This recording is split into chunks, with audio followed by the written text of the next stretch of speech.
extra travelers, and welcome to another episode of Tales of Teyvat, a Genshin Lore podcast. Last week, we pushed forward in our third episode all about the Sumeru Desert, and our episode, Remnants of Gorobod. Come see the violence inherent in the system! Help, I'm being repressed! It's the Narzissenkreuz Saga. Oh, what a giveaway! Are you ready to dive into the looking glass? We mirror our audio with visuals at our website, talesofteyvat.com.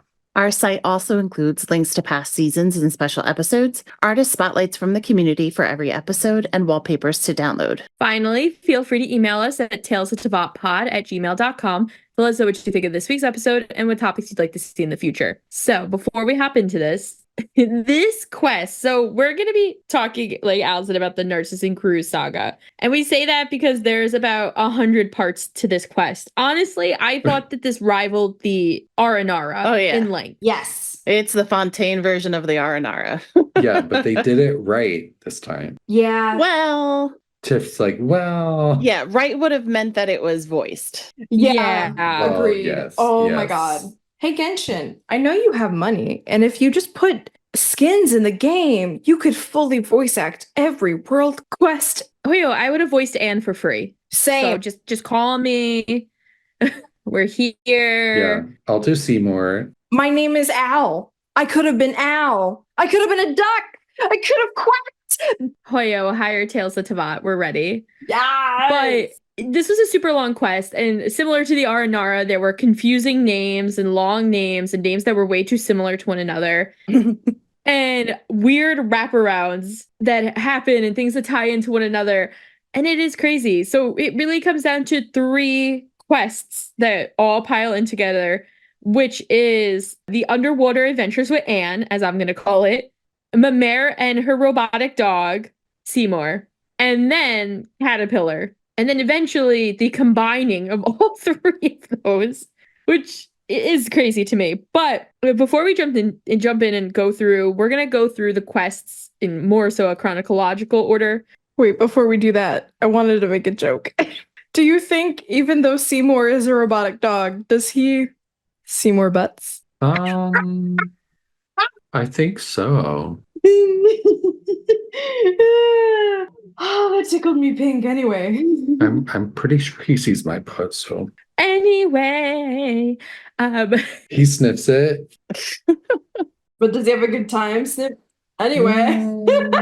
Yeah, it smells pretty good, so yeah. Good. One thing to kind of remember along with these quest series, because there's multiple parts to each one, or there's multiple parts to the Anne one, and I guess Mimere as well. There's a lot of time that's going on between them. So a lot of this stuff happened, like everything that we kind of learn about happened around the Cataclysm. It actually happened after, but it kind of started before the Cataclysm. So there's a lot of back history that kind of goes into where our cast of characters started from. That goes before the Cataclysm. That's my first Cataclysm of this season. Lucy. Just to kind of frame the time. While we're doing it obviously in real time, there's a lot of stuff that's happened 400 to 500 years ago. Right. And I think that goes into what we were saying last week, too, when we were talking about Gorobod and we brought up Remuria and we were like, what the heck? What is the timeline? Were there issues happening at the same time everywhere? Why don't we know these things? Narzissenkreuz does not answer any of those questions, just so everyone is aware. It just makes more. So for this episode, we are going to be going in lore order, aka in the actual timeline of events that all of this jazz happened. So we'll talk about the past and then we'll hop into the quest lines later. We decided to do this because the quests aren't required to be done in any sort of order until you get to like the last part where everything comes together. So we thought this would be easier so that we don't confuse ourselves or confuse you travelers listening in. That being said, how many years ago are we again? 1,000? We're at about 500. Kind of the important stuff for us happened kind of right before the Cataclysm. Yeah. So we're talking about like maybe 550. Right. And really, when it comes down to it, there's a lot of stuff that kind of goes into those characters as well that kind of branches into a lot more of the lore of Fontaine. So it would branch into Poisson. It would branch into the Maréchaussée Phantom. It kind of goes in a lot of directions because these people were really important. But we're going to try and stick with how they're important to us in this episode. Yeah. I will say too, it's interesting because if you read some of the notes along the way, there were things like signed by Nouvelette. And I was like, how old are you, Nouvelette? Oh my God, that man. There is one thing that I made note of too that's in a quest that we'll talk about later, but like there's a reference to the rune golems where I was like, what, how old are those things? Like they're way before. Well, we know that Lillipar had something to do with that, right? Yep. But I guess like it just seemed like, I don't know. Again, it kind of goes like you said before, Fiends. It's the when did things happen at the same time that kind of gets a little fishy in Fontaine. I don't think I can do this episode anymore. Fishy. It gets fishy. But we start like 550 years ago with children. Yes. With orphans. Yeah. Orphan At Impact. a literal orphanage. They're at an orphanage. It's quite a sweet orphanage, too. The Narzissenkreuz Institute. I don't trust any orphanage that raised Renee. Well, sometimes there's a bad seed and like you can't really do anything about it. So What happened in this orphanage? So there were notable members: Emmanuel Guillotine, Basil Elton, Dwight Lasker, and Carl Ingold. Yeah, so those four are our main important people. I would say that it was also, there's an Oceanid named Lyris that's actually the director. Yeah. This place was actually built on top of a Romarian ruin, which is kind of like reminded me of Poltergeist. Like, why'd you build a house on a cemetery? Like, that just, you were looking for it at this point. Yes. Yeah, and then part 2, like an Indian burial ground. Yeah. Don't do it. So these kids hung out. They were over at the orphanage. They became really good friends. They used to like act out like heroes and dragons and all kinds of stuff. Like they really enjoyed one another's company. And as they started to grow up, they, left the orphanage. Carl Ingold became a journalist. Emmanuel Guillotine joined the Maréchaussée. What's the Maréchaussée? They are kind of like the police. I guess they're more like the FBI or CIA. Yeah. Yeah, I think of them as the FBI. Yeah. The undercover people, got it. Yeah. Basil Elton actually became the admiral of the Navy. And then later on, as she retired, they gave her the position of vice director at the Institute. And Dwight Lasker ended up becoming the director of the Institute of Natural Philosophy, which you learn about that stuff in another quest with the cubes in the sky. Oh my God, yeah. Yeah. Branched out. So that's as much as we're going to go into the old people for their story. They grew up, they're important now. They weren't, what they did then wasn't as important. There's also like, as a side, like there's Parsifal, the mage, and her younger sister / assistant, Josephine. But there's not really much about them in this storyline. So I have something really unimportant to say, which is that I hate that her name is Basil and not Basil. Well, She's French. so American. I hate it. So I know. Or it's an Italian. I just want basil everywhere. Wait, so you say Basil? I say Basil. Basil. I say basil. I hate all of you. Basil. It is basil. Thank you. She's like, I don't say any of that fancy shit. I say basil. I was like, what the fuck did you just say, Brandon? Basil. Basil, basil. Razzle dazzle basil. No. Like, no, basil. No, I love basil. I love basil. But anyway, what I was also going to say is I find it very interesting that there was a navy, because in our Kokomi episode, we also talked about the fact that there was a leader of a navy, but I have yet to see a navy. I have just seen Beto in one ship. Yeah.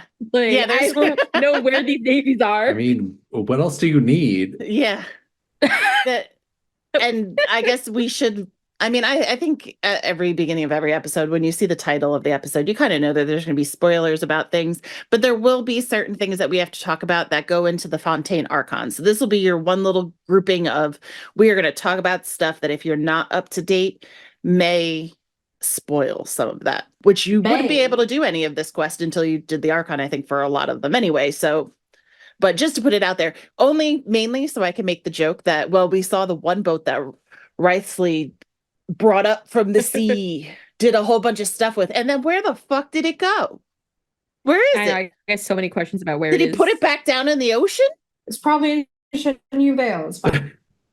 It's actually a transformer waiting in the depths of the ocean to be released. And then I can't get over the fact that once you, I think, Fiends, you said it, it flooded when that boat came up. Sorry for the tangent, but it flooded.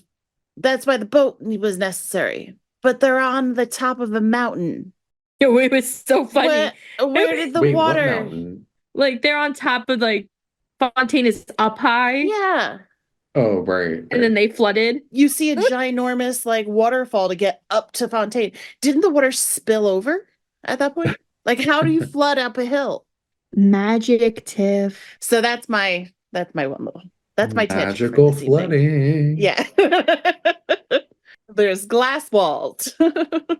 These kids don't, though, these adults don't really matter. We gotta focus on the kids. Yes. Because then there's like a second layer of like Narzissenkreuz. Woohoo! It's the adventure team. OG Benny. These kids, so as these kids grow up, a whole bunch of shit happens. There's a siege of Poisson. There, like we said before, there's a whole lot of quests that will involve and explain other things. But basically, what we need to know is that the cataclysm then happened. And at that point, Elinus or Elenius? Linus? I don't know. I Not have even no saying it idea. at all that way. I've been saying Alinus, but we shouldn't necessarily trust me. No, that makes sense, Elinus. So the cataclysm happened, and then one of the things that went along with that was Alinus was summoned over to Fontaine, which is a ginormous dragon snaky guy. Who was made by gold, may I remind everyone, Albedo's mother, and that Alinus was originally a consciousness in the abyss that gold found and said, I'm gonna give you a body. Mm-hmm. So Which, just like, what? Motherfucker started it all. That was the baby daddy. And she just said it came from the abyss. yeah, it's wild. But anyway, sorry, Tiff. I just had to say that. It is very important, actually. So Alinus was summoned over to Fontaine to fight because the shit was just going crazy. Along with that, the Narzissenkreuz Institute disbanded.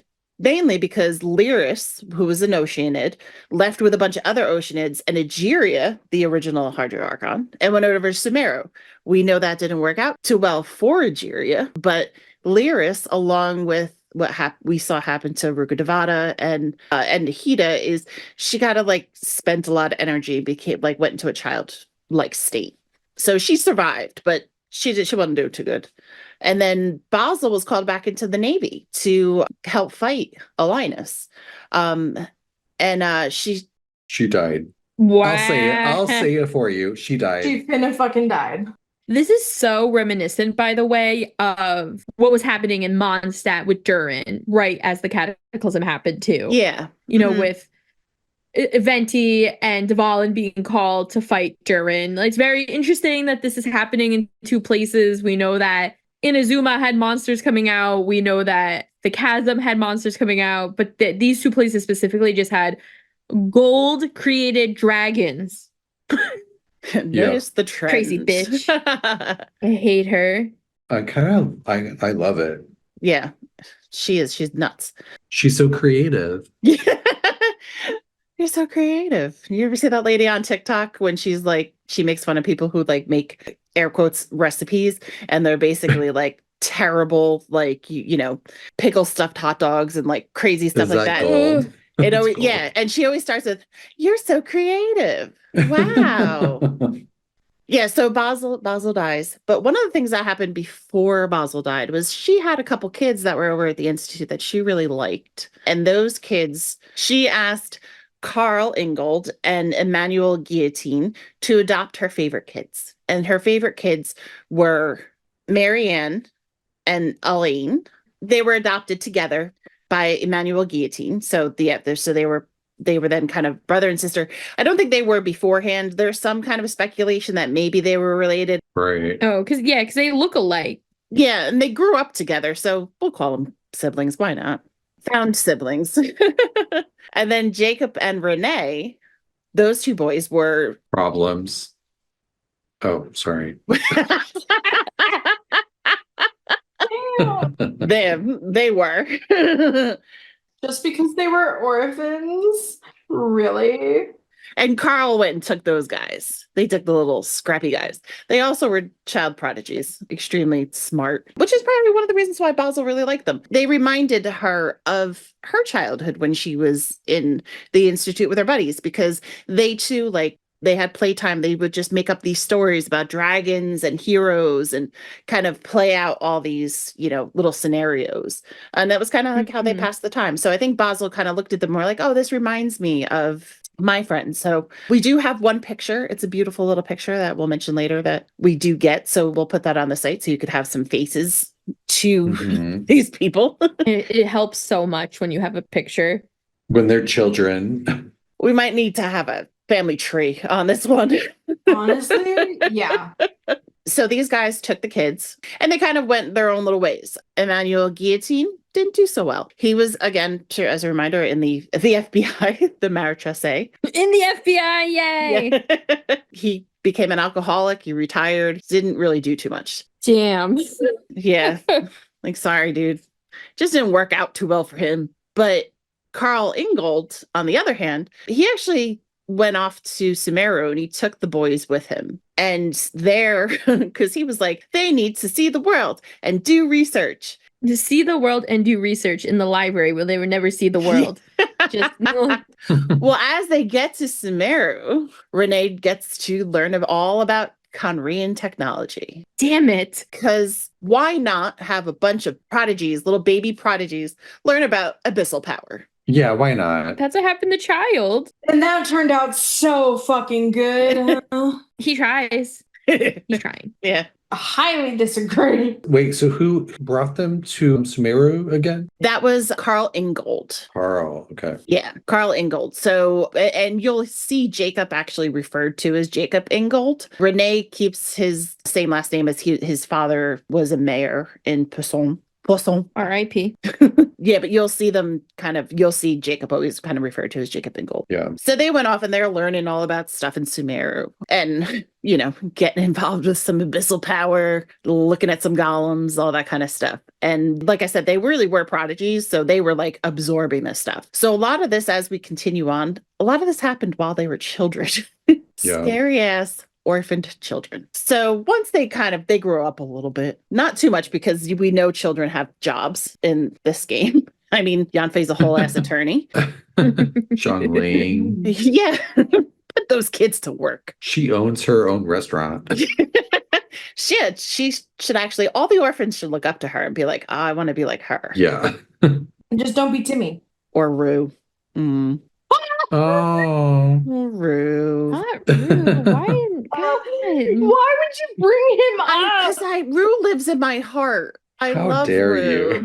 Rue isn't even an orphan. He should have been an orphan. Things would have worked out better. He wouldn't have died so early, but he also could have just died as early. I don't know. So as they start growing up, like I said, Elaine, which can I just call him Alan? Because it reads Alan. No, Elaine. Elaine and Marianne, they join the Maréchaussée as secret agents. Yeah, they're very much like sort of a thing, Elaine and Marianne. Yeah. Wait, like, what do you mean a thing? Like they are like close siblings. Okay, cool. Just thank you. Are we talking about accidental incest here? I was about Where are to we say, going? No. Like, You made it sound like there was accidental incest. No. You said they were a thing. Like, that's what my head thought. No, they were like Linny and Lynette kind of close. Yeah. They're a pair. Yeah. So they did a lot of stuff Perverts. together. No, I thought you were the pervert. I was checking on you. Since they were raised by an alcoholic too, it worked out like he was in the Maréchaussée, but so they saw that growing up too, but they kind of are a little bit of a moral compass for us as well. Yeah. So, they're the do-gooders. So it makes sense that they followed in their fake father's footsteps and decided to become secret agents. They're sort of like the shadows of Jacob and Renee. Yes. Oh yeah, like the mirroring of them. Yeah, you're right. Yeah. We know mirrors are a thing in this. Through the looking glass. So the bad twins. So while this happened too, Elaine also joined the Institute for Natural Philosophy because he was also very smart. And while he was there, he had an assistant named Carter, who will become important in a little bit. And then the bad twins, the bad eggs, come back over from Sumeru and they join the Institute of Natural Philosophy as well. So they're kind of all doing their little research and stuff. Renee, lunatic, goes on to continue looking at Conrian technology, continues looking at everything he learned about abyssal power, and he actually creates the world formula. And then he finds out that he didn't really create it because the Romarians created it before him. But so he kind of makes this whole thing, which is a bunch of equations that predict the future, which is like the easiest way to say there's some magic way that you can look at the future. Equations. And this was his doomsday. He was like, I have a doomsday clock. Yeah, he does. He has a doomsday clock. And basically in doing his equations, which, I mean, hopefully he was right on his math, showed that the world was going to end by another flood and kill everybody, which we also knew as the prophecy. I was going to say, he wasn't far off. No, he really... They didn't have the traveler in the equation, which is something Renee does say at one point. Sorry, I don't mean to get too far ahead. I just thought that was interesting because he's like, you weren't in the equation. I'm like, okay, bitch. Yeah, the literal equation. You didn't just keep fucking around with shit. You didn't need to. Right. So now they're going to kind of, Renee in his wonderfulness, it actually, I guess, is kind of a nice thing. He's decided he's going to save the world. How nice. Yeah, how nice. Much like people who prophesize themselves, this didn't work out too well. Oh no. But as they're learning and stuff like that, so they're all at the Institute of Natural Philosophy doing their own thing. While this is happening, our two little side characters, Carter, who was Elaine's assistant, was very sick and ended up almost what I would want to say, like it's like almost like he had a stroke, but they don't call it that. But he got really sick and he could no longer have these deep thought discussions. So he would stay around and he would always take out his camera and take all these pictures of everybody. So much so that he would do all this. He started to have this idea of this would be really cool if you made something that just took pictures all the time. Him thinking about it in the nice little way of take pictures of all of our cute little friends when they're not looking and stuff. This actually inspired Elaine to kind of go down the route of a little bit later on. It's kind of a little foreshadowing into making Seymour, who is a dog, a mecha dog who takes pictures. He basically made a security camera. One of the best characters, honestly, in Seymour? Fontaine. Yeah. I like when he had annihilation mode and they're like, you actually don't have that program. It's like, oh. Shit, I'm sorry. I think there's also at one point too when he's like, they're like, what's the probability of us escaping this? He's like, none. And you're like, what? Can we pause and like talk about the director of the Narzissenkreuz Institute? Lyris, right? So she's an Oceanid, but was she around like when the main character's parents were around? Like, I don't know how old she is. Yeah, she was around back then. She was kind of like almost, I don't know if they say that she was literally the OG director of the Institute, but if she wasn't, she was pretty soon after. So she's been there a long time. And her status as an Oceanid comes into play later. Yes. The first droplet of the world. So Carter, Carter still has purpose of being a part of the INP, the Institute of Natural Philosophy, but he can't really, he's just kind of assisting in a different way, but he still sticks around. On the other side too, Jacob gets sick, and it's kind of like, I want to say I read in one place that it was malnourishment, which I was like, this dude wasn't feeding them out in Sumer. Like, or how does one kid get malnourished and the other one doesn't? I always felt like Jacob was sort of like guilty conscience of Renee. Yeah. That is a very good metaphor for him. So he crumbled, kind of like the power to resist that guilt. Yeah. So again, Renee's fault. Jacob's dying. So Renee has this idea. He at this point had been going over to Alinus. Now, Alinus, as I mentioned before, was called in during the Cataclysm, but he didn't really make it either. And we'll talk about him more in detail. We have an episode on the Melusines later on in the season. We'll talk about him a little bit more. But for right now, all you need to know is his body died, but his consciousness didn't. And he is huge. Like, he takes up that you see his like body sprawled about Fontaine. If he would fart, Poisson would have another flood. I would say like Durin's bones in Dragonspine are probably like half or maybe like 3/4 the size of Alina's. Yeah, that's a good reference. Because we got a lot of dragon bones everywhere. A lot of dragon skulls, Orobashi skulls. Dragons, snakes, we got it all. So Renee had been going over to this dead corpse and practicing his abyssal power stuff. And Alinus, the consciousness of Alinus, actually enjoyed Renee's company and really kind of liked him because he finally had somebody to talk to. You know, he'd been dead in this ditch without a body. Not in a ditch. Jesus Christ. Well, it's underground. He's underground. He had nobody to talk to at that time. So Renee has this idea that he's going to take his buddy Jacob and he's going to fix him right up. And he brings him over to Alinus's body, and Alinus lets him, like, he's kind of like, here's my body and here's my blood. We've never heard that before. You should bathe in his blood. Oh no. It's back. Bathe in his blood. You had one time that you did it for free. We should also say that Renee started recruiting people from the Institute of Natural Philosophy. Does that not sound like Dodore? Yeah. Yeah. Like, I mean, he clearly didn't have the same purposes. Well, they're not the same mindset, but the recruiting straight from the Institute. Like, I'm just gonna recruit the cookies I already have. Yeah, they were sort of using it as a front of like, oh, we're a part of this institute. Meanwhile, do y'all want to like do some experiments with the dragon corpse? Yeah. Do you want to break some laws of science? It's literally, you want to do drugs in the back room? Like, that's Yeah. literally... Yes, exactly. The answer is yes.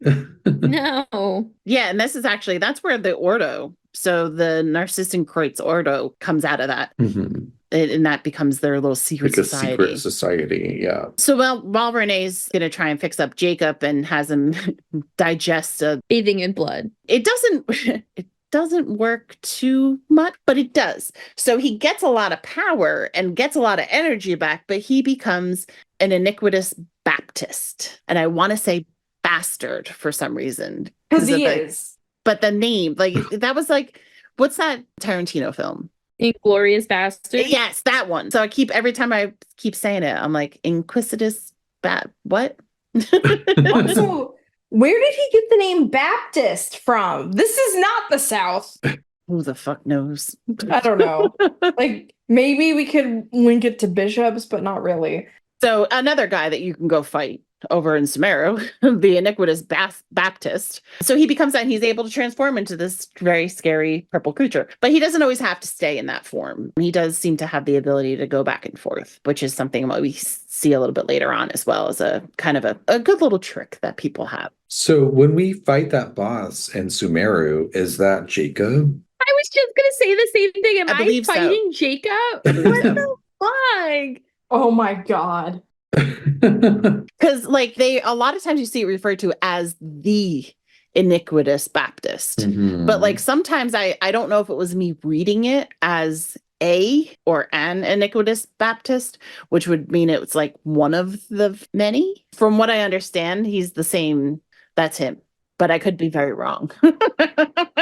I'm just going to read quickly the description of the Iniquitous Baptist, and this is from the archives in the game. A monster from the abyss that wields multiple types of elemental power and has gained extra limbs from its evolution. There's a note that goes with it that says, the nature of the abyss is essentially irreconcilable with the elements. However, even the elements of gods can be entrapped and distorted before they are subsumed to become tools of the abyssal will. Just judging from outcomes and practical use, abyssal powers seem little different from elemental items, from ones as paltry as the treasure hoarder's elemental containers to those as powerful as visions. Jacob does talk a little bit about elemental powers and gods, so it could be him, but definitely no confirmation. Yeah, it's more of an assumption or a context clue, but without a definitive to it. Yeah. But yeah, so he's got this power and stuff. And like B said, we also have the birth of the Ordo kind of going on. And then why not get somebody else sick? So poor Carter,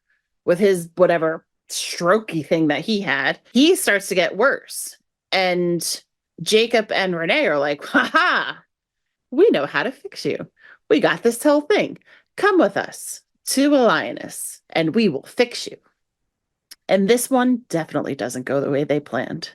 Because instead of turning into a giant purple crazy person, his tissue collapses in on itself. Oh my god. No. No. The idea of that. So he is basically He implodes. Is this Ocean Gate? It's worse than that.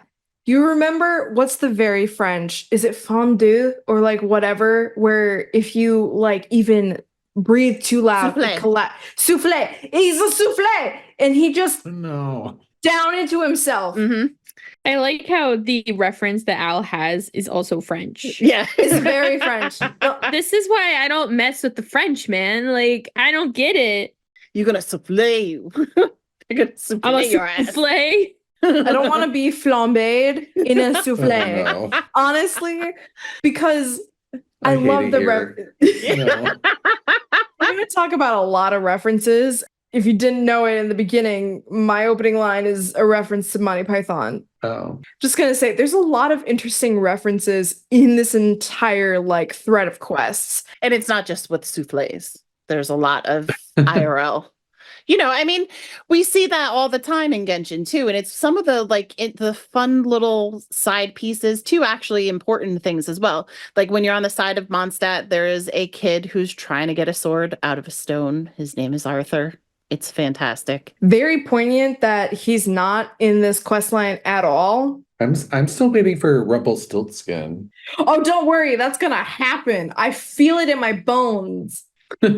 My gold ass bones. So the souffle guy, the pile of goo is still there. We still have his remains, but his consciousness, just like Alinus, lives on. Can we pause? Wait, I'm so sorry. What would you do if you brought me to get healed from my illness and I turned into goo?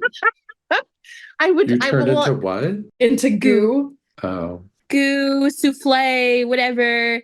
Would you guys still love me? I would put you in a fishbowl. Yeah, I'd take you with me. I put I you in would a put backpack. glitter in you, honestly. Like glitter everywhere. It would be a No, we won't even need a bucket. We can just get the crystalline fishbowl and we can draw googly eyes and put glitter in you. You guys are the MVPs. Thank you. That's all. Sorry, Tiff. What was the best part?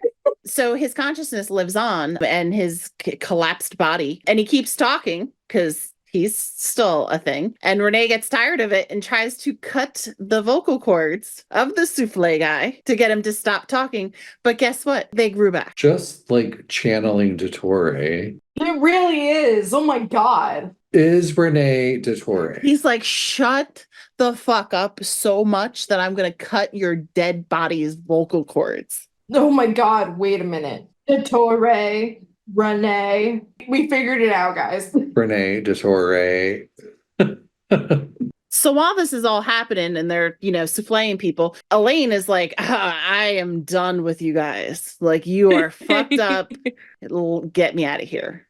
And he's like, moving on. Like, he cuts ties with them completely. And then, so now this little group continues on, and Renee comes up with a new plan to save humanity. And instead of using because his original thought was he was going to use the abyssal power from Alinus, but now obviously that's not going to work. So he comes up with this whole thing that he's going to actually use the powers of the primordial sea to save humanity. during the cataclysm and all this stuff, when the Narzissenkreuz Institute was disbanded, it also flooded. So it's now underwater. So they go down there because that's kind of close to the primordial sea. And they're going to go there, and like the childlike version of Lyris is down there, and they want her to help them out. And I'm sure that there's other people in this too, because the Ordo was a few people. But so now they're down there, and they're like, okay, we're going to perform a ritual down here. They brought the goo. Goo came along. No. Yeah, they didn't leave it. They took it with them down to the primordial sea, and they started to do this other ritual because they were going to do it on everybody to save them. So Renee was like, well, it's my idea. Do it on me first. Is this just Footloose, but ritualistic dancing? Yeah. Also, like, come on, Renee's got a little sense of humanity if he was like, test it on me first. Okay, agreed. Yeah.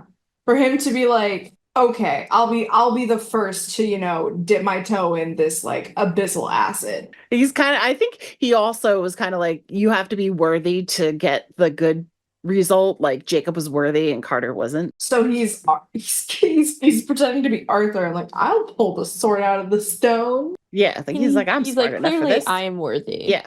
And guess what? The man dissolves. Didn't work. He dissolves, and then he is kind of reborn through Carter's remains as the master. Now, it's Carter's remains that absorbed Renee's thoughts and skills and knowledge. Like the knowledge terminal we get in Sumeru. Like the Akasha? Wait, I thought Renee dissolved himself with Lyris to become the master. He didn't merge with Lyris. Lyris merges later. Oh, okay. So yeah, he merges, Carter and Renee merge together, become the master, which then the master is, which is also referred to actually literally as Narzissenkreuz. And is also the big bad of season 1 Buffy, right?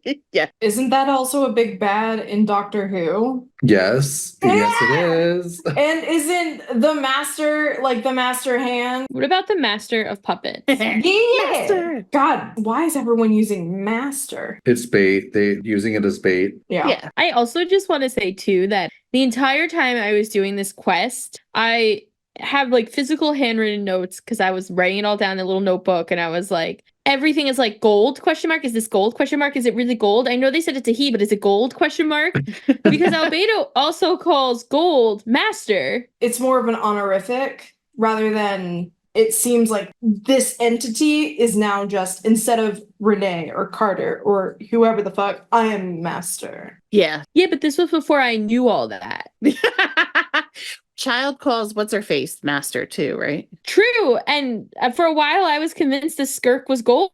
So Yeah, okay. All right. it's interesting that there are so many people in this game that are called master. What And, if like, it's nothing all else? just gold? Yeah. I mean, she could be pulling some Dotare shit. We don't know. She's actually Dotare. So could Renee or Jacob. And Narzissenkreuz, which is now the master. Which is also the chalupa. Which is actually also the chalupa, the hydro chalupa that is over in Fontaine in like the north. It's in the west of, it's kind of like north of Alinus. I think you can go and fight him to get stuff for Farina. I'm sure other people too, but I've been doing it for Farina. I thought that Renee dissolved Lyris, the Oceanid, but either way, like whoever is made up within the master also created Caterpillar, one of the best characters in the game. But you know what they used to make Caterpillar? The remains of the remains. So when Carter and Renee became the master, there was still some extra stuff. And that extra stuff Jacob uses to make Caterpillar. Oh. Which we'll get to Caterpillar a little later. But so at this point now, they've realized we can absorb people's skills and memories. This is very useful. Hey, people don't really like the things that we're doing and talking about. So why don't we absorb and kill the group of Marchese investigators who are looking into the Ordo, because then they'll stop. Mm. And that's what they do. Yeah, they dissolve them and they take all that information and they put it into mechanical beings. Kind of the way that Elaine did with Seymour. He had a name for it. It was like some neurological neuropathy type of thing, because Seymour, the dog, can actually function and think as well. So they're like, that was smart. Let's take dead people's consciousness, throw it into some mechanical people. Very Lillipar. Yeah. Yeah, very Mhm. little. At this point, they're like, you know what? This was so ingenious, and it's because of Elaine. We should ask him to come back. And that motherfucker's like, no, I want nothing to do with you people. Get away. And so was Marianne. What was so sad for me about this is like they decided that they were going to trap the FBI and attack them and kill them in Alinus. Do you think they knew that it was their friends? The first time they do it to the Maritresse, just some randos. The people don't really matter. Oh. Well, I shouldn't actually say that because one of them was a manual guillotine. So Oh no. maybe they did matter a little bit. Yeah, but then at this point, after they've kind of like checked it out and they know that this shit's gonna work because they did it, they take their little mechanical beings and they go to Alinus because the world's gonna end. They know the world's gonna end, but they decide we're gonna dissolve all of Fontaine because then we can take their consciousness and put it inside of mechanical being. Why is that a better alternative? Don't know. Well, so to answer your question, Feeny, I do think that they knew it was happening because Marianne was a double agent. Oh, right. She was like, hey, y'all, hey, Renee, hey, Jacob, like, we're still friends. But like, they were actually like setting up like a sting operation. Yeah, which when they go down to Alinus, that's actually when the sting happens. And in this giant like fight, Jacob and the master fought against Marianne and Elaine, and both of them actually died. And it's at that point where Lyris actually absorbs Marianne's consciousness. And Lyris kind of like, it's implied that she's very mad at the fact that Jacob and Master were fighting Marianne and Elaine, that she was just like, oh my God, you killed her. That can't happen. And she went and dissolved Marianne and took her consciousness, and they became like this merged kind of being. But like we said before, there's a little leftover, and the little leftover became this little tiny Oceanid named Anne. Yeah. So why was Lyris there? Was Lyris also like working with them? She Like, was, what- yeah. When they went down to the Primordial Sea, down into the Narzissenkreuz Institute, they were like, hey, come try this out with us. And they saw it. She was a part of the master being born. And she kind of was like, okay, they also refer to her like as the Red Empress, which is a weird. Yes. Because she's blue. And we know she's blue because we saw a picture, and she's in an Oceanid. Well, wasn't Renee's whole like master plan to sort of merge all Fontanians into one consciousness via an Oceanid? You think that they were going to put everything into like a Lyris? Yes. Oh, well, I'm glad that Lyris was like, bitch, I'm out. Taking Marianne, and I'm going down to Anaposis. That's why I thought that Lyris was like part of the master. Yeah, no, she merges with Marianne, and then they go into Anaposis, which is down by the Institute. They're in this like little stuck storybook land, which is a beautiful little area. And we'll get to that when we get to the little quest area that we're actually doing game. They kind of go and live over there. Two other things that are kind of important while with this whole fight is Seymour, the dog, was very badly damaged in some explosion that happened, and Jacob escaped. And the Seymour was programmed by Elaine to protect Marianne. So when Seymour like does have his moments of consciousness, even though he's damaged, he's like, Marianne, got to protect Marianne. I'm like, oh no, how are we gonna tell him? So I think at this point, that probably leads really into Mamere and Seymour kind of little story that you meet up with Mamere, who's a Melusine, who's an artist, and she has a dog. She has Seymour. That's when we actually first meet him, is in that quest line. And he has like doggy amnesia, mechanical amnesia. He knows he's a dog. Doggy amnesia. Yeah, so Mamere is like taking care of him, and so they become like friends. And like I mentioned before, he does have a consciousness, but he is also still a mechanical, like data-based kind of being. So he also still does a lot of like his crazy little, things he was programmed to do, like, calculating the odds. Odds of your death. Gonna happen. So when we meet, we end up, and the Melusine story goes another way. And that Mamere storyline actually teaches us a lot more about Alynus. But most importantly, we know about this dog who freaks out at some points and knows, like Feeny was saying, knows it's supposed to be protecting somebody, but doesn't know what. And it's just kind of lost. And we're like, well, we're gonna help them. And the mayor's like really cute, so of course we're gonna help. I don't know about you guys, but before I did the Mimere storyline, I did the storyline with like the little Wiccan Melusine who like brings you into a side room and is like, if you meditate long enough, the book will talk to you. And I was like, okay. Oh and my then I God. felt like I was transported to like Inkanomiya and I had to fight Rift Hounds. And you get transported back to that room multiple times during this quest line. During like the when everyone converges together at the end quest line. It's very weird. Yeah. Oh my God. It is very strange. But at this point, while the main one, the one that's very Anne based, you have to like happens later. The Mimere one and then the start of the Anne one kind of happen kind of the same because we run into this is actually funny. I don't remember how I got there because I started the Narzissenkreuz stuff very early on, and then the Archon came out, and I went, "Oh wait, hold on," and I moved on to the Archon and Wraithly, and I did Caterpillar, I did all that stuff, and I forgot. I was like, "How did I even come down here? What even made me go into this deep area within the ocean?" And it's basically like Anne kind of brings us down there, right? Yeah, you kind of run into Anne at some point, and Anne's like, "Come with me," and you're like, "Oh my God, a cute little ocean! It'll do whatever you want," and then trauma. And then trauma. That's how it happened for me, at least. So we follow Anne down into the depths in the ocean. At that point, there's a whole bunch of stuff going on, but we beat little Oceanids. Well, they're not the Oceanids. They're like the sides of the Oceanids. What are like the mimics of things. So we meet If you're trying to make it sound like we beat up children, like she's over here like, then we beat up these little Oceanids. Like, holy shit. How fun. It's like when we fight Rodea, she makes all those, the power of water can turn into anything, blah. It's that. And we meet a finch named Petite Chow. We meet a frog named Jack, a mallard duck named Al. Yeah, Al. I did think of you, Al. Well, it was so hard going through that because in game I'm Al, and then the duck is Al, and I'm like, who's saying what here? Yeah.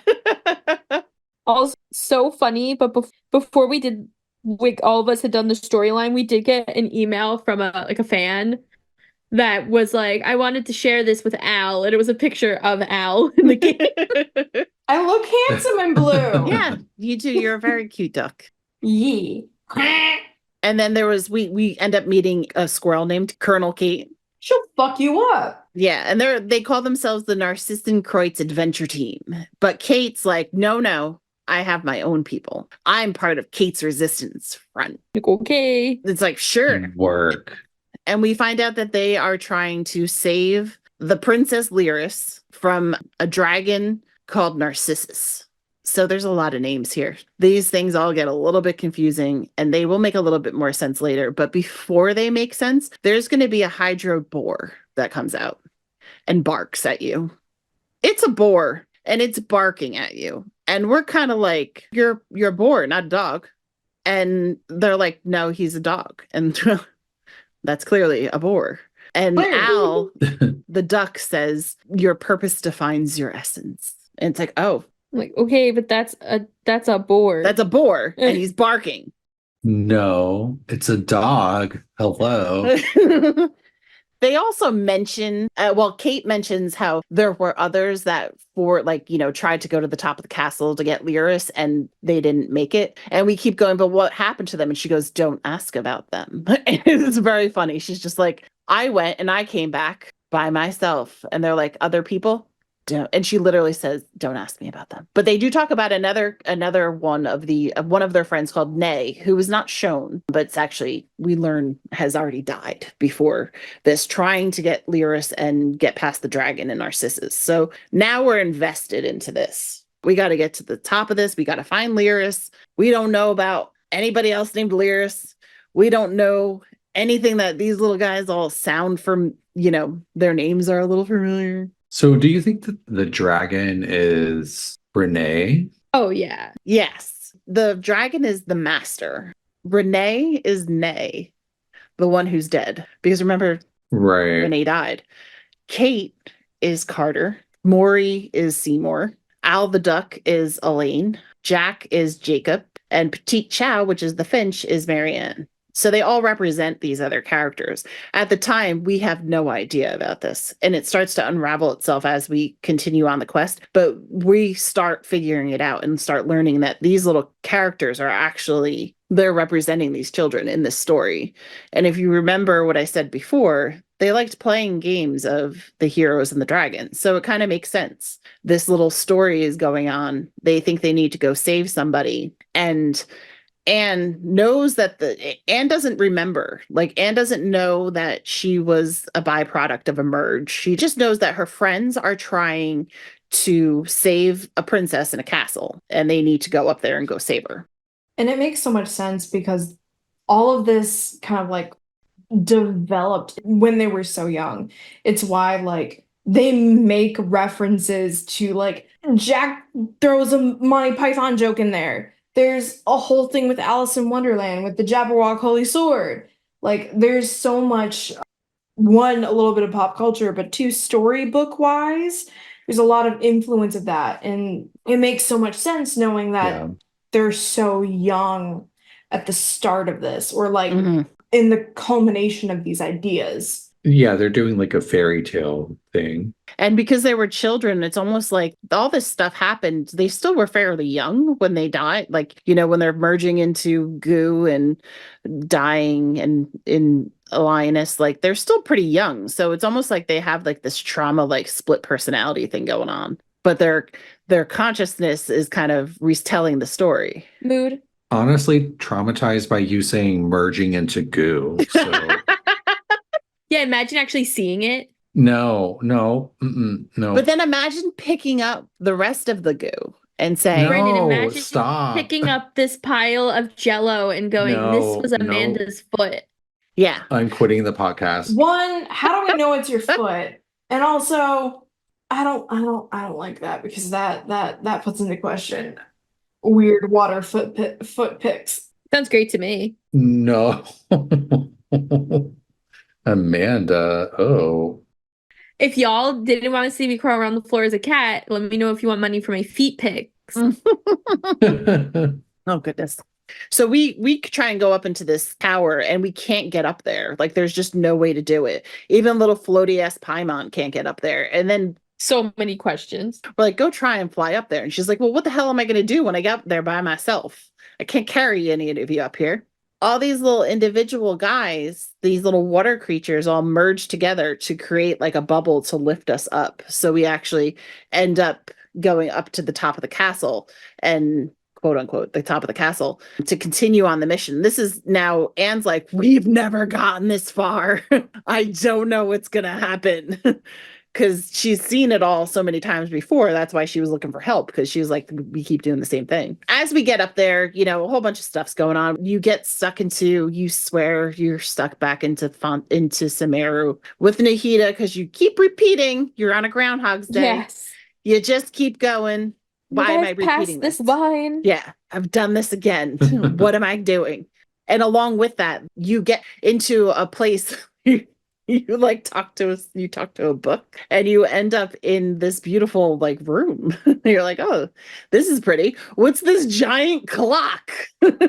Yep. TikTok, motherfucker. And it's stuck. Like it's right before the little sticky It's the thing. Ordo headquarters.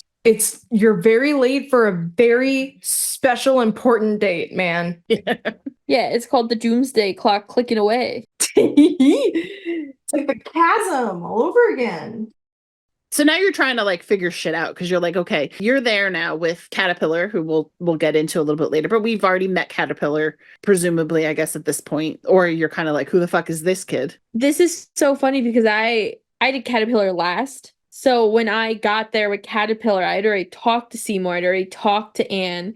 So it kind of was like me and Caterpillar were showing up. We looked around ourselves, and then Seymour and Anne came back. Yeah, it's designed that way. You can't do Caterpillar without doing the other stuff first. So Because now Anne's story is 5 quests, I think. 3 of them are very large and 2 of them are small. So these are all split between. So you probably did Caterpillar in between these quests for you to have gotten as far as getting to the I Order. did like all the Ann quests and then Caterpillar. I did all the Ann quests, then all the Seymour quests. You met him there before you met him in Meripede? No, he wasn't. What I'm saying is that Caterpillar isn't there right away. You have to finish each of those 3 quest lines before you can like submerge together there. So Yeah. when I actually showed up there, I met with Seymour and Caterpillar was not there because I hadn't finished it and I didn't know that. Oh. And I talked with Seymour and then Anne woke up and I was like, actually, you two should go together back to the underwater area. And I sent them away. Then Caterpillar showed up because I was continuing the Caterpillar quest line. So you can't see all of them there until you've finished all 3 of the separate stories. Yeah. So then that moves on to the next part of the Narcissus story, because you were out of kind of the first one's like called like the Adventures of Anne, but I think like the last one is the there's a set of like the Wisdom of Narcissus or something it's called. So Anne's quest line, we'll say we pause it there. Eventually we re-meet her at the Narcissus and Ordo. But meanwhile, we have 2 other storylines to do. Mm-hmm. So we have Seymour and we have Caterpillar. And I like the idea of saving Caterpillar for last, personally. So we have Seymour's storyline. You go and save the best for last. Yes. So then we kind of have this side quest with the Melazines, and you can open this one Melazine quest with Mimir where she needs your help getting paint. And you go underground, which is actually underwater, and you find like the Melazine village, and you're like, what the fuck? This is a thing? And you meet Seymour for the first time. So as we mentioned earlier, Seymour was created by Elaine. He was programmed to protect Marianne, but he was damaged during this fight, Alinus. He's not 100% there, so to speak. So we go there, and this is the beautiful Alinus storyline where we are trying to talk with Mimir and Seymour, and then Jacob appears. And we don't really know much about Jacob at this point, but Jacob is trying to buy paints off of Mimir, and he's like trying to buy her paintings, and we're like, this is really weird. And Mimir is like, get out. I am not giving you anything. So we go to help Mimir farther in after we scare Jacob away. And we're farther down into Alinus. I'm pretty sure we see Alinus's heart, which was gross. It's just like dragon spine. Got a lot of questions about dragons being dead, but their hearts still being there. We actually revived the heart, if I'm not stayed corrected. And we go on this whole adventure. We're attacked. There's a lot of in between, but all you really need to know about the Seymour and Mimir storyline is that we actually get to talk to Alinus through Mimir, through her consciousness, and that Seymour decides that he needs to go find Marianne, and we offer to help him. And Jacob is still causing issues, trying to buy these paintings by the end of it, and we fight him and his goons, because there's so many goons in Fontaine, and we move on. That's my very abridged version of Seymour. It hits all the good spots. So yeah, Seymour goes to the Ordo, and depending on where you are in this, you can either go do Anne or go do Caterpillar, or you go to the Ordo. Now you're brought back to Meropide. Marmalade, Fortress, Palace, whatever you want to call it. Meropide. A cream pie. No. Apple pie. Apple pie. You know, marshmallow cream pie. Ugh. Marmalade. Oh. We were brought back. I don't really know what calls us back, but we decided to go there. And we meet a little girl. I've been calling her Lenore. I don't know if that's accurate. I think so. And we go up to her, and she basically starts telling us about how there's a evil sorceress, and we have to help her. We kind of go along. She starts talking about her friend, Cater, not to be confused with Carter. So we're playing along with Lenore, and eventually she's like, we have to go check on Cater. And that's when we go and meet Caterpillar. He is an interesting looking little fella. He's a little boy, but he has black going up his hands and into his forearms. Like Arlecchino. And then coming up from his feet and going up his body as well. And he's like very smart for his age. So he's a kid. He's Lenore's height. And he's talks very proper with us, very intellectual. And he basically tells us that on the DL, with Lenore not listening, that like Lenore's mom is dead, but Lenore has not been able to accept the fact that her mother is dead. And so Lenore believes that her mom has left and just has not returned yet. Because of this, Lenore is not in the system at Meropede because she was born there. So she doesn't have like an identification number. There's no case file on her. And so Caterpillar starts to tell us that he wants to get Lenore out of there and that he knows Lenore has real family on the surface in Fontaine and that he wants to get them together. Which we have met. Yes, we have. He's the older gentleman who is very protective of his purple flowers, which is so freaking annoying. You have to find his 3 dogs at one point. I remember one of them's name is Hero. And Caterpillar tells us that he has this plan and that we're going to enter this coupon competition. So every year, a competition where whoever has the most coupons wins a day on the surface. And they do it every year. So we decided we're going to enter this. And we're going to collect as many coupons as we can. We're going to get her out of there. The entire time, all I could think about was, why aren't we just going to Risley's office? He's our friend. Yeah. Why do we have to go through this whole thing? We could just explain it to the person who's rational.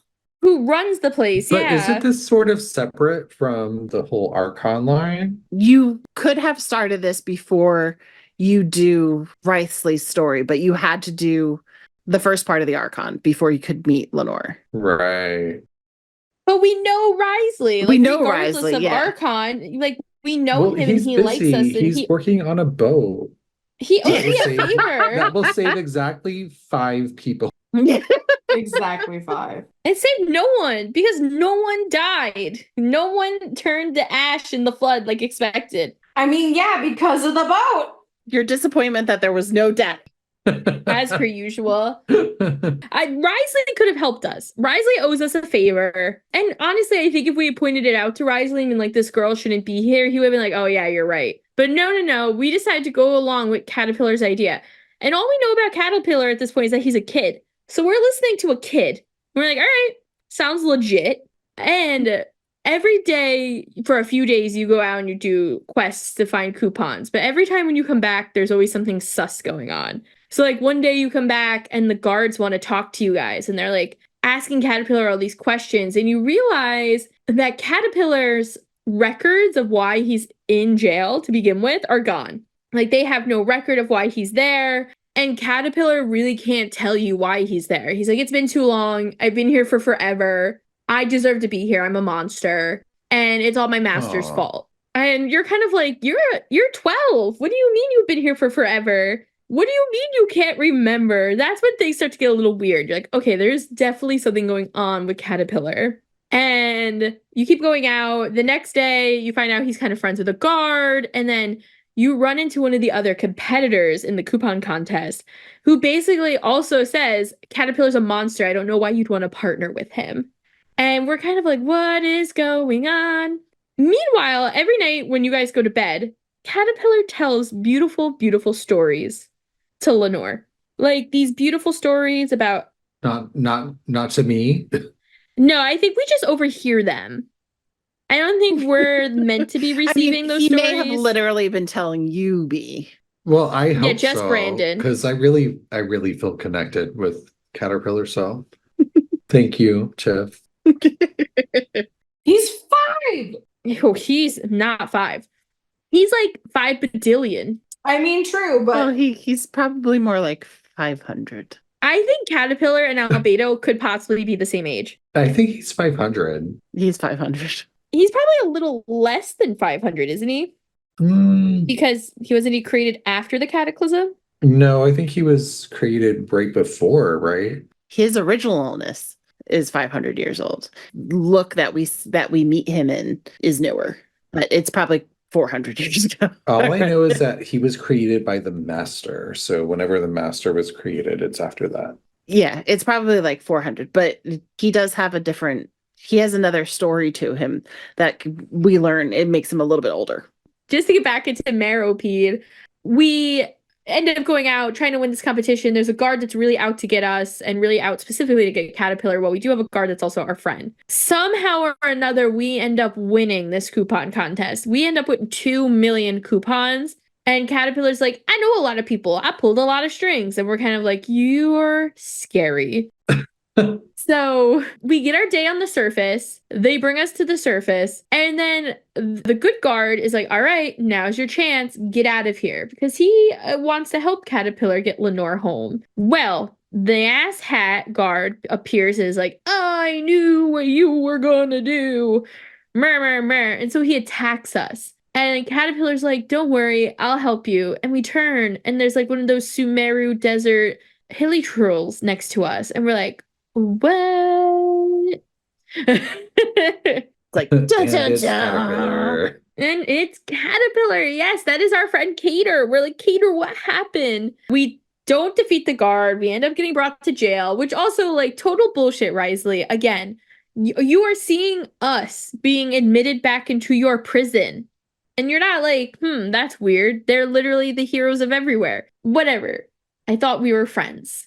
He was too busy building a boat. Yeah, well, you know, it's so funny because you keep saying that, but I did this after all the Fontaine Archive. So in my head, I'm like, no, the boat is not there anymore. The boat has been destroyed. Maybe he's building a new boat. I don't know. So we go back and we find out that they've basically locked Caterpillar away in his room. Also, total side note, because I forgot this because it was one of the weirdest parts. One of your side quests for trying to get coupons earlier on is dealing with a guy who has locked himself in a room and you're like trying to negotiate with him to give up the room for someone else. I lost. I did not win the negotiation. And I just was like, what is happening? And he's like our neighbor. He's like Caterpillar's neighbor, basically. So anyway, Caterpillar is locked away, much like this guy. We're allowed in to see him because our friend guard is still there. And Caterpillar is like, we got to figure something out. And with the help of our friend, the guard, we decide that we are going to break out through the old, like, gemstone mines underneath the prison that are in, like, the abandoned work area. There's a really dumb puzzle. Prison break. Yeah, more prison break. More, so much anarchy. We get caught again, but we defeat the guy and we get out of there. And we get Lenore back home. Oh, yeah, and it's so sad. It's so heartbreaking. Lenore has to accept the fact that her mom is dead, but she's got a grandfather. But she not only does she have to accept the fact that her mom is dead, but she has to say goodbye to her best friend. Yeah. Because Caterpillar's her best friend. Oh, Caddy. Peter has to go bye-byes. Oh. And they have this like really emotional moment where they talk about the fact that they're going to meet again and they're going to share stories. And when we bring Lenore to meet her grandfather for the first time, we're like, hey, guy, we're not here to find your dogs this time, but we did find your granddaughter. He's like, oh, shit. And she's like, we have to come up with good stories so I can tell my friend when we meet again. And you're like, Do you remember like the first time that you meet him and he's like talking shit about his daughter? yes. Like, what the He's fuck? like, she was kind of like a little too free, like doing whatever she wanted. And I remember being like, why is this a part of the quest line? I don't understand. Yeah, no, she's gonna get locked up. Yeah. I wonder what she got put away for. Eating cake. Prostitution. Apparently that's... Oh my! I mean, Well, Lenore had a father somewhere. That's how Lenore's mom was getting like coupons. Oh no! Is that what Caterpillar was like? Was he a pimp? He went to collect his 2 million coupons. Was like, thanks, guys. Maybe all he did was like just do a little flippy flip, turn into the Hilly Charl, and they're like, "Oh shit, here you go." Maybe he was like BFFs with her mom. Yeah, definitely. I would love that. We need more information about her mom. Well, that's how we know that Caterpillar's like 500 years old, because all of our Hilly Charls are about 500 years old. Wait, there couldn't be younger hilly trolls? No, I don't think so. I think they all came out of the cataclysm. But I thought anyone who survived the cataclysm and stayed in Conria, it was like once they passed that border, they became a hilly troll. I think we were assuming that there's still people there. Yeah, I mean, we don't know Yeah. for sure that there aren't. Do you think they're all locked behind the door? It's completely unknown. We don't Yeah, I actually mean, know. it's totally unknown. Yeah. I just want to say that it's possible, not necessarily the caterpillar is younger than that, but just like in general, that there might be younger. Well, Caterpillar says that he was created by the master. Well, he was created by a master because Jacob actually created him with the remnants of Carter and Renee. Mhm. So he was goo. And they took the goo and they said, No. oh shit, what if we take the goo and we put it No. into a Stop. lesser Stop. into a lesser being, which would like, someone who doesn't have as much thought to them. Like, where else can we stick this consciousness? And they put it in a hilly trail, and that became Caterpillar. And they named him Caterpillar because he was going to evolve into a beautiful butterfly. But how did he get the ability to like turn into a boy?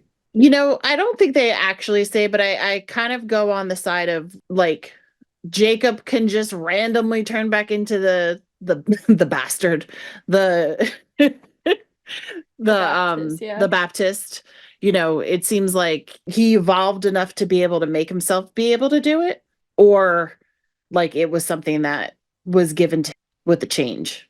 Right. Yeah, I assumed it was some sort of like either abyssal power or like primordial power, like from the primordial sea, like something like that was giving him this ability, or even like being goop made from a Linus, who was Oh. abyssal. I definitely think there's abyssal power involved.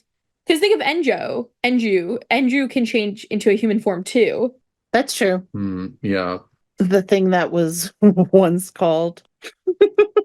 The thing calling itself Enjo. Yeah, the thing calling itself. I totally betrayed them. Who totally betrayed them. And may or may not, but totally did burn down a library. Oh yeah, the Mondstadt library. What I an love ass. Enju. He's the better Dotare.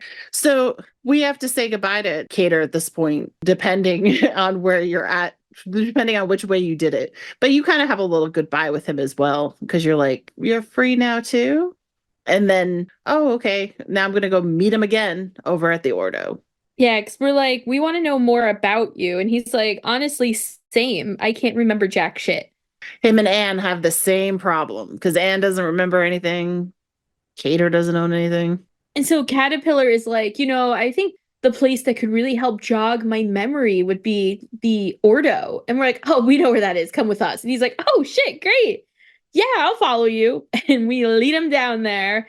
And that's where we chat with him, and Ann and Seymour return from an adventure we sent them on earlier. Their little random adventure. Prior to going there with Caterpillar, we bring Seymour there, and then Anne wakes up. Because apparently Anne has just been in our pocket this entire time. Which, if you're like me and wait till the end of the Archon, but started with Anne beforehand, I'm like, damn, Anne, you've been in here for months. Like, I'm sorry.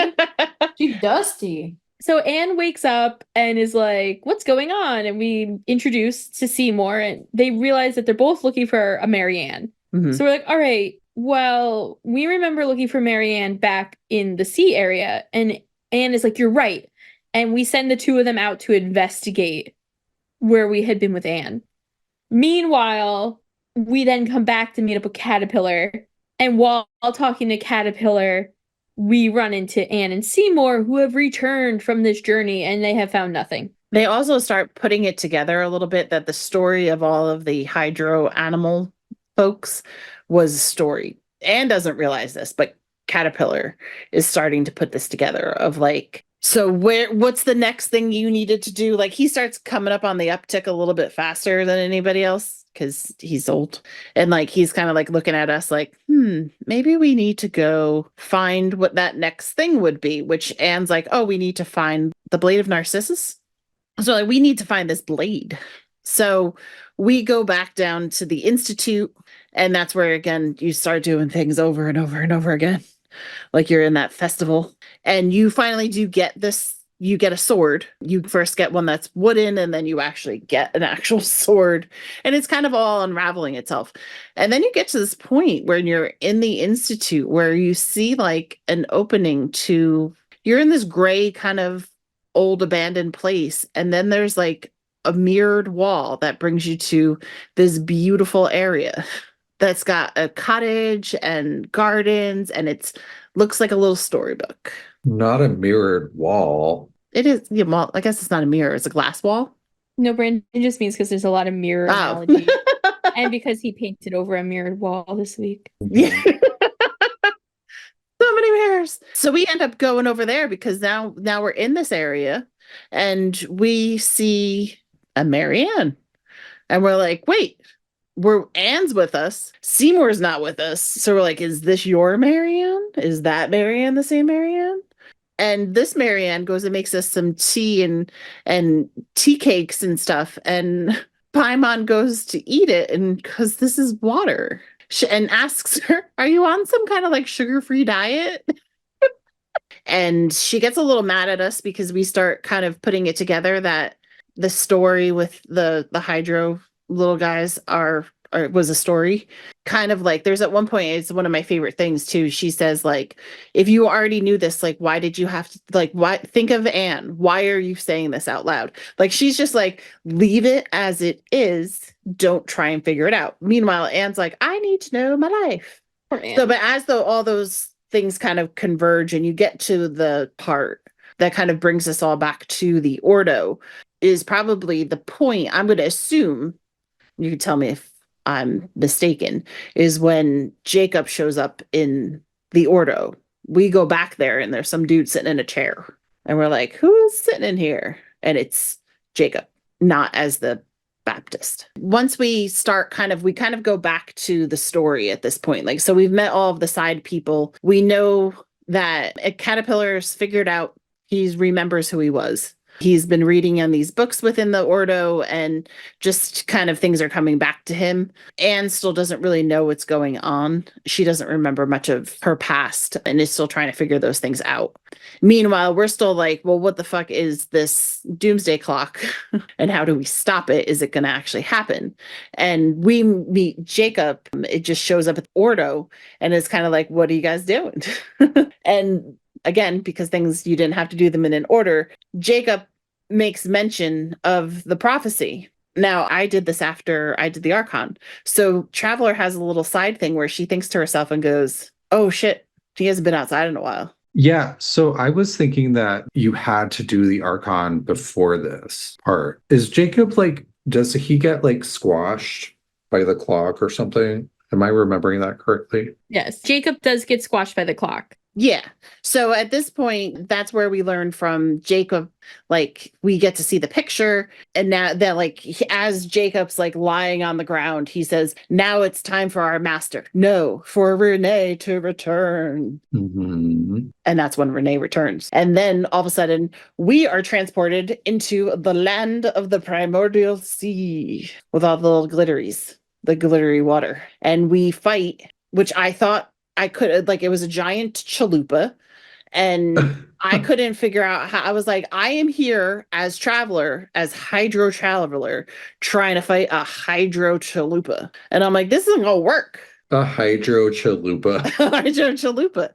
It's a chalupa, but you know, in my world, it's a chalupa.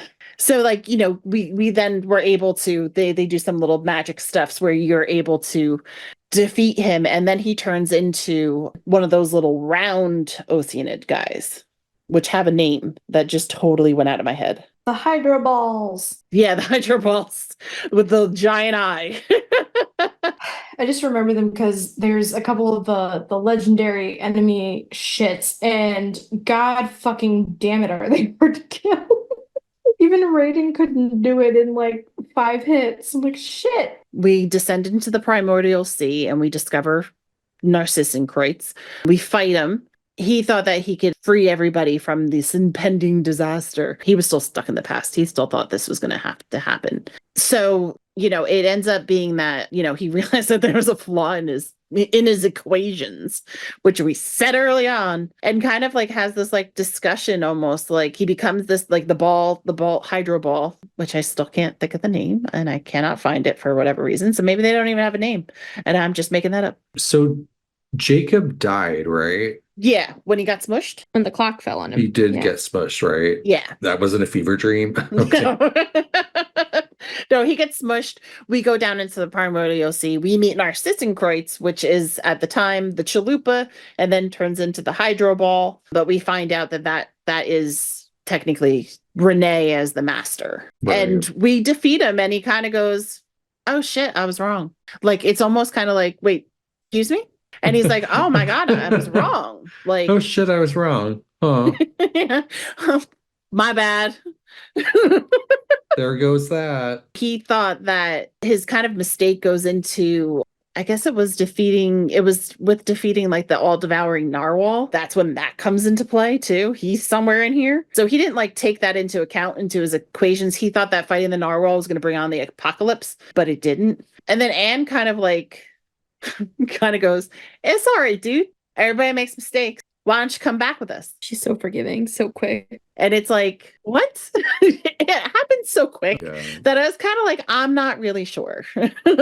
Like, I'm not sure I believe all this. And he comes back and he starts answering questions. Caterpillar at this point is like, I know enough. I don't want to know anything else. Like, if I don't remember it now, I don't like, he remembers himself being a monster at this point, and he doesn't want any more. Like, he's mad at the hydro ball. He's kind of like, you people fucked me over. I don't like this. Go away. But before you go away, help Anne, because she really needs to figure some shit out. And that's actually when we go back to Anaposis, which the names got me. So I was like, is Anne part of Marianne? Because it's Anne. And then I was like, Anaposis. It's Anne paused. And I was like, Yeah, it was so well, you confusing. little tricky little devils. And we go there, and then we're like, okay, you need to break out of this. Like, it's not good for you. The vibe is not chill. You need out. But we go in, and then you actually get to see Marianne, Renee, and Caterpillar talking as children and kind of like almost deciding what they're going to do. It's kind of like interesting because they're like, okay, I guess this is over. I guess our story's kind of over. Renee's like, I did some bad shit and I need to go. And he says his goodbyes to them because he's going to just disappear at this point. Marianne is part of the Lyris Marianne that has the beautiful eyes who eats water. So she's just kind of like, all right, dude, I'm done. And Caterpillar's like, well, fuck that. I'm a hilly churl. So they kind of like resolve all their little differences. And at this point, Marianne and Anne are kind of like, Anne starts knowing what happens. She realizes now that she was a part of this merge, that she kind of came out of all of this, that her whole thing on the storybook that she'd been fighting with her little friends was all fake. The reason why they were able to merge together was because they weren't actually real, but their consciousnesses were all put together into this one area. So she becomes very self-aware. And then there's Seymour, who's just like, all right, I now remember everything, but I need to go back to ma mère. Like, I told her I was going to come back. And they convinced Marianne to leave and actually go with them to go see the world, basically. And I believe Caterpillar is going to go see the world with them too, so this way he can then bring Lenore back some stories. And they all head down to the little Melusine area and meet up with ma mère, and she starts packing her shit. They're like, hey, do you want to come with us? And she's like, yes, let me go get my things. Like, not a care in the world. We also realized at this point that ma mère's paintings are shit. This dude Jacob was obsessed with them, but mainly because it was probably more so the abyssal power, because she had this connection to Linus. So he had this kind of want of it, but not because they were good, because they were terrible. So she actually shows us like, look, I made this for you. And we're like, oh, that actually got a little bit better. Like, you're learning. You're learning, kid. Good for you. I like, when is the spin-off anime with these characters? Yeah.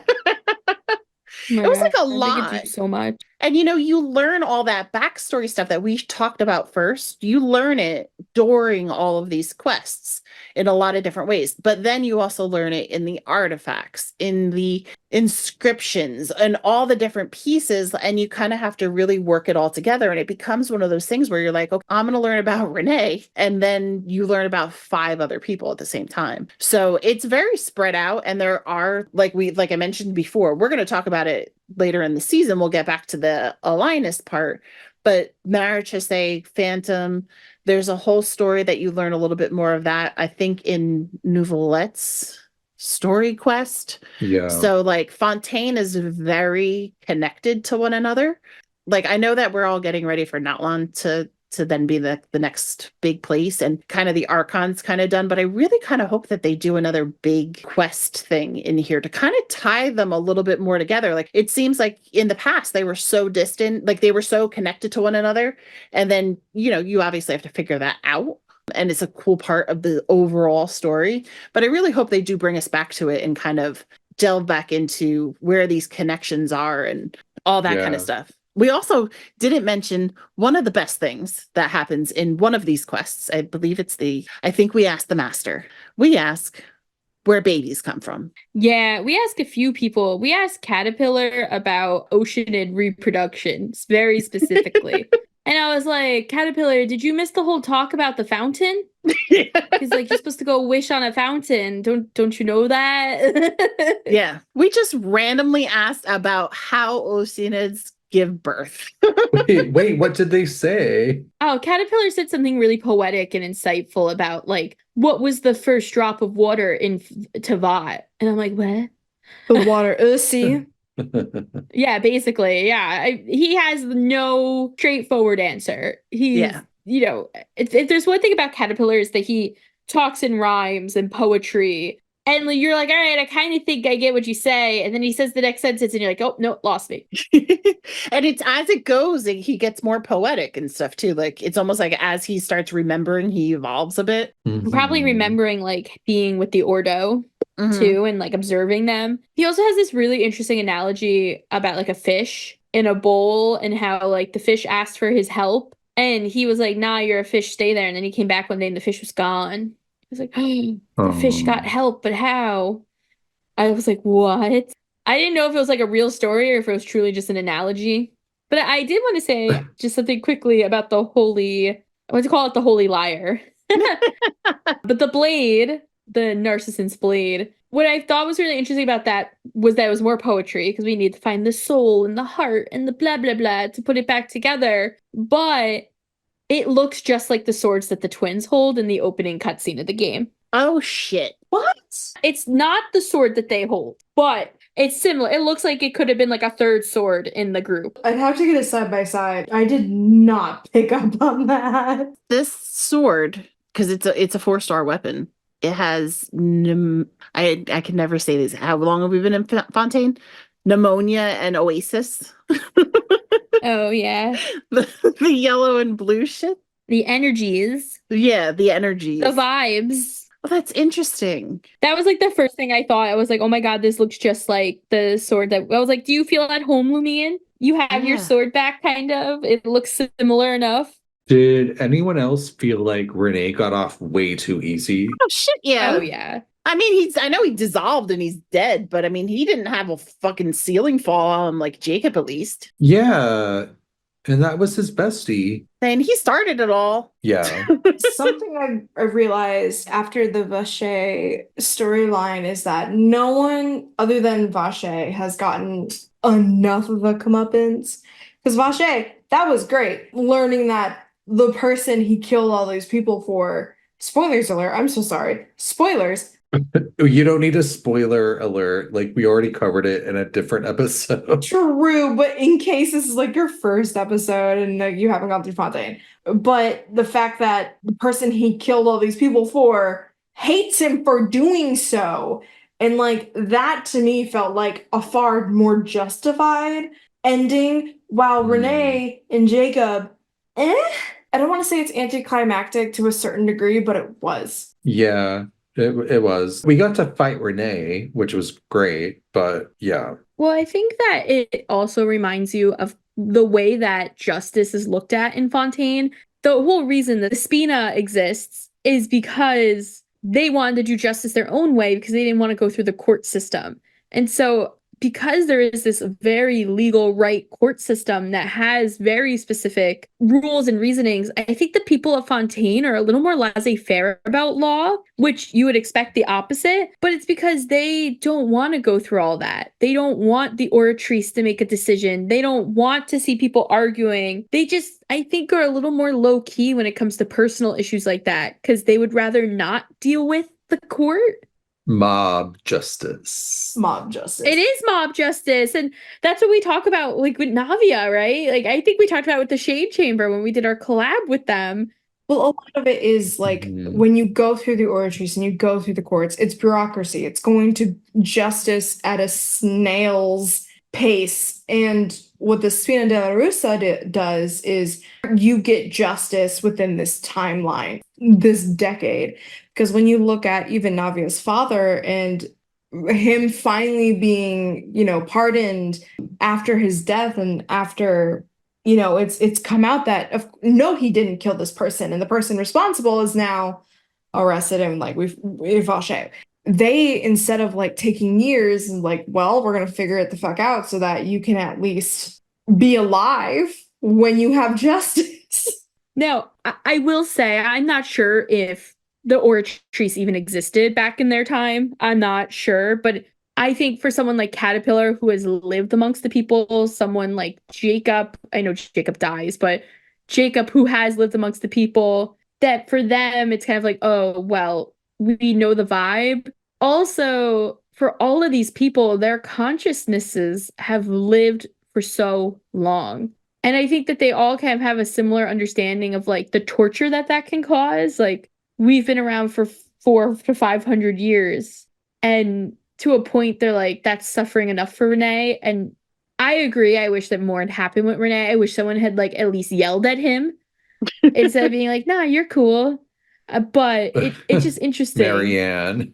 Yeah, it was also weird to see like the little group of kids in the back of the house. I was like, they all like gained their original forms, and Marianne and Renee and Caterpillar were all chatting behind the house. I was like, this is sad and nostalgic. Yeah.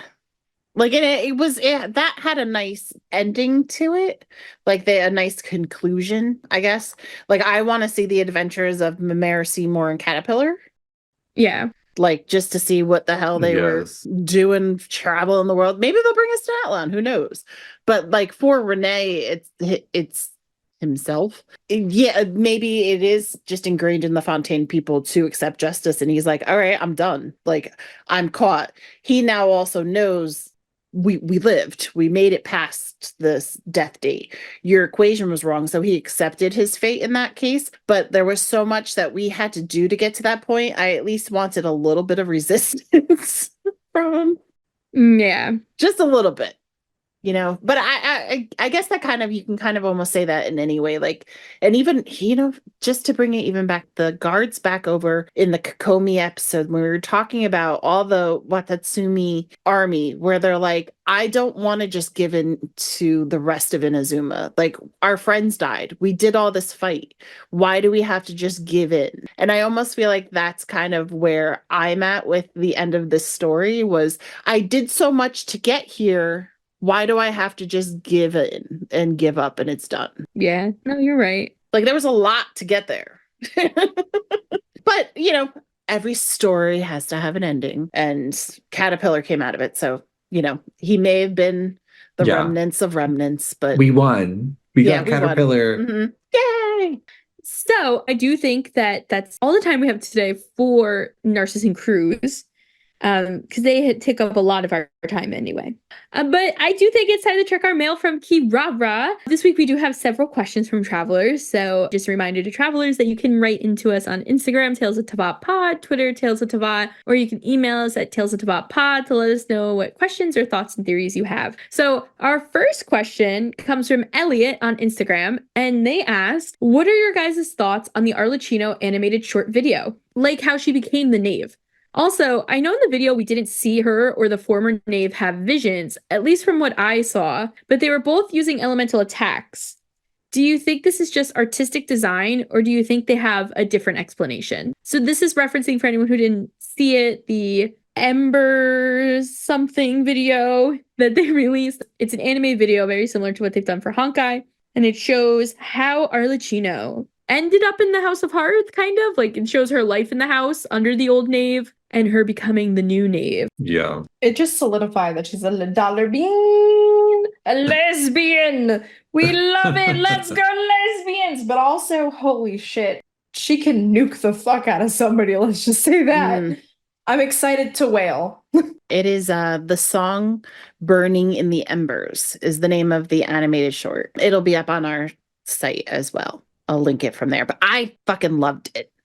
I loved it. I want them to do more of these. I was so into it. I was sad when it was over. So just as a general thing, because I don't play Honkai, I don't have the experience of seeing these beautiful little things before. You know, I was very into it. I was a little like, wait, Arlecchino's name is Peru? Which I'm probably saying wrong. Yeah. But I'm like, what? Like her OG name. Yeah. Her I was real like, what? name. Yeah.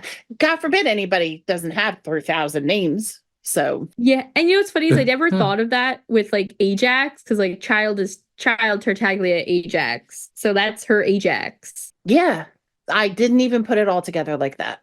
So just to get back to the original question, I think that visions are separate from Fatui jobs. So I think that she probably got her vision before, she went to battle, which is, displayed in that anime short. Like after she killed her friend, she probably got the vision type of thing. Well, I was thinking before that, because she sort of was like, right after she killed her, she was like set up to fight the mom. But maybe, I don't know, maybe she got it right in that moment. We don't know. I mean, we didn't see it. Yeah, we didn't see it. We can assume that the original Knave had a delusion, though, right? Or a vision. We don't know. Oh, that's right. I forget about that. Wasn't she like channeling like water or ice or something? Yeah, it was water. Yeah. Hydro. But I do believe I saw Arlecchino's vision on her back. On her Yeah. back. Where it is now, just different, I guess, different outfit, I mean, maybe that's what gave her the confidence to like challenge the previous knave. And that's what made the previous knave's daughter, which was her best friend, stand in front of her sword, which was so sad. Yeah, it seemed like a suicidal thing. Yeah. Yeah. I also bears a lot of questions because they say that she's cursed in it. I think with the Archon, that just got released, the additional stuff with Arlecchino, we'll find out more about a curse and everything like that. But it was interesting for them to say that she was cursed and to say that, like, oh, her curse must be acting up. She's burying a dead spider. I was like, what? Oh, yeah. Yeah. But, Elliot, thank you for your question. I think we all hope to get more videos like that or just, get the anime. Yeah. Thank you, Elliot. Thank you, Elliot. So then we have our next question, which is kind of like a two-parter question, but from the same person. So this question comes from Amethyst, who wrote to us via email, and they said, thank you guys so much. I've been playing Genshin for about a year. The Lantern Rite this year was actually my 1-year anniversary. Congrats. Happy anniversary. But I have not been able to play for the past 6 months. I was playing on a crappy Windows computer and it broke, and I haven't been able to play Genshin since. You guys, though, have helped me get through this horrible, devastating disaster. I do have a question to submit to Kirara. If you were in Genshin, what would your vision and weapon type be? And specifically, they said, I'm not allowed to cheat and use Nat as my example. I love it. That's right. I love No that they're cheating. on to you. Which is fine because I tell everyone all the time that I am not Nat. So that this is not a self-insert, damn it. You would No, not I'm be not a Geo. Geo. Yeah, no, you would not be Geo. Oh, you would be very healing, though. That would actually, to me, that would fit you. Geo? Yeah, just for the healing aspect. You're a very caring Geo? person. Well, then why not Hydro? Yeah. Yeah, wait, Hydra. Geo too? Well, it's a shield. Rocks. Oh, Yeah. I'm thinking like throwing rocks at people, like in No. Fortnite. What about Layla? She has a cryo shield. So does Diona. I think I would be Dendro. And Oh. I say that All right, because Tainari. well, I do kin to Nyari, so it makes sense. But also, like, I do just have a general love for plants. I always have my whole life. I love flowers and all that jazz. I love getting flowers. I have a real appreciation for that shit. And also, I feel like Dendro characters are a little like they like research. They're they are from Sumeru. They are smart in their own ways. I also think that they're ambitious, and I feel like I might be ambitious, maybe. So I'm gonna go with a Dendro sword because I definitely think I'd be a sword. I like swords. They're light. I can throw them at people. It's great. That's my answer. Dendro Nice. sword. Now, I don't know if I think I would be Electro because I love Electro, or if I actually feel like I would be, but I've made myself fit into Electro because I can be very spicy.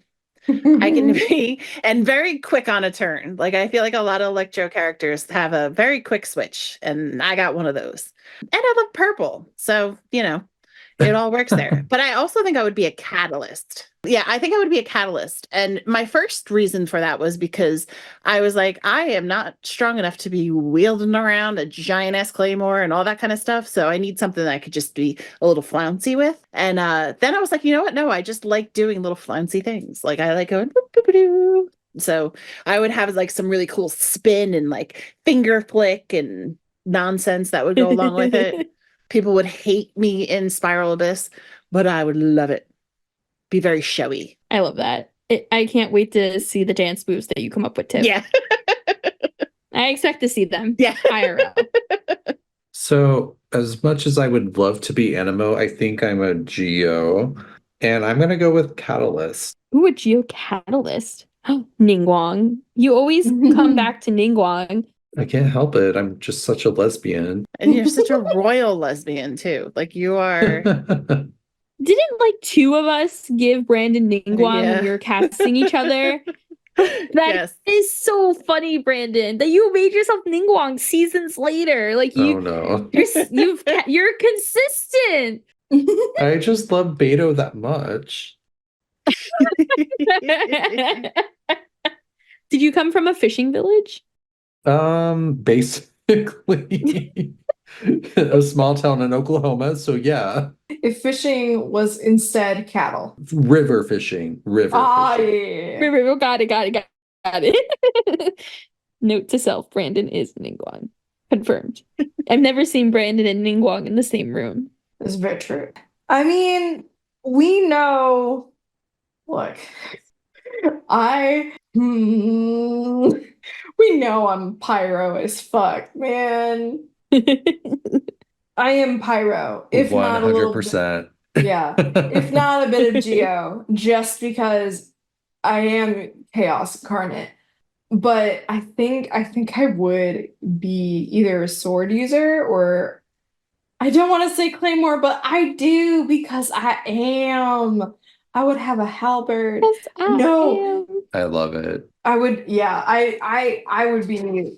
We don't have enough, apparently, pyro claymores. You're gomming.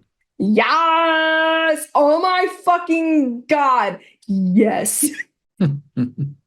Amethyst did have a second question. Ironically enough, so I didn't finish reading the question from Amethyst. Amethyst then finished by saying, personally, I would be a Dendro sword. So same, Amethyst? Wow. When I just went back to read the question, I thought you wrote that, Tim. You were like, Amanda's like, I thought you put that in. I was like, wait, what? Did I write that? Did I put that in the note? Sorry, Amethyst. I stole your gig without even knowing it, but let's be friends.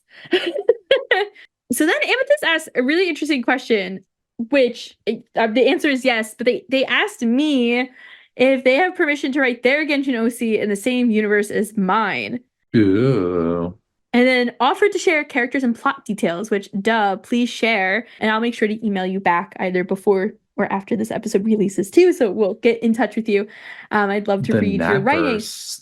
But yeah, I was just gonna say, like, I know I read a lot of fan fiction. I don't know if any of you have read a lot of fan fiction. Like, have you ever heard of that idea of like people including like their OCs in like similar universes and stuff like that? Yeah, of course. That shit's so fun. I don't really read many. I would love to see that though. I think that would be really cool. Be a nice little crossover event. Mm-hmm. I'm honored. I don't know if your character wants to be in this chaotic world I've created, but more than welcome. But I'm so excited because I love fan fiction, and I've done like some other things in the past with other people where we've written characters in the same universe. So that's really fun, and I'd love to see if your character meets Nat. So yeah, that's awesome. But thank you, Amethyst, for your questions. Thank you, Amethyst. Thank you, Amethyst. That was fun. Yeah, I love these types of questions. Please, everyone, ask questions. If you want to ask questions, you can email us at talesoftevatpod@gmail.com.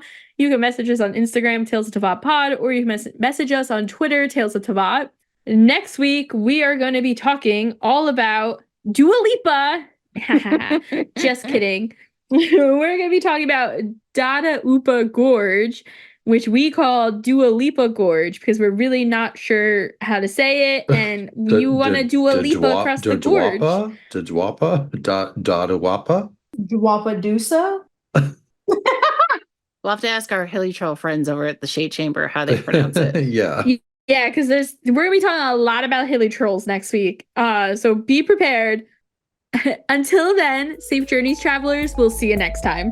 Bye, fairy tale nerds. Aw, I want to be in a fairy tale. I really do want to live in that little storybook